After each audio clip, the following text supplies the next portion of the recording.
Setmana de la Moda de València baixa esta nit el teló. Durant 3 dies, 30 dissenyadors han mostrat les seues propostes per a la primavera-estiu del 2011. En esta tercera i última jornada, Retal Reciclaje Creativo i Gigi Goods han tancat la zona D per als nous talents, mentre que Miquel Suay i José Zambrano han posat el colofó d'or a esta cita de glamour i d'avantguarda.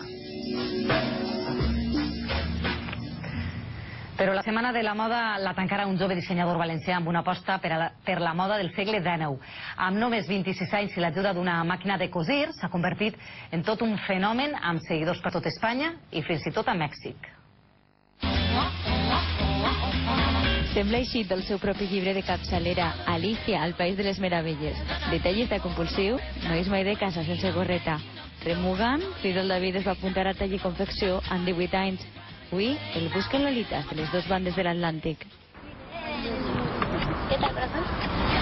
Venen expresament des de Madrid, Barcelona y Málaga per a veure la seva última colecció. Es un trato muy personal, es bastante fácil poder conseguir que se haga tu deseo realidad. Con la hora de poder acceder a sus trajes, aparte de ser fácil, es que son piezas únicas. Però només elles l'han vist ja en primícia.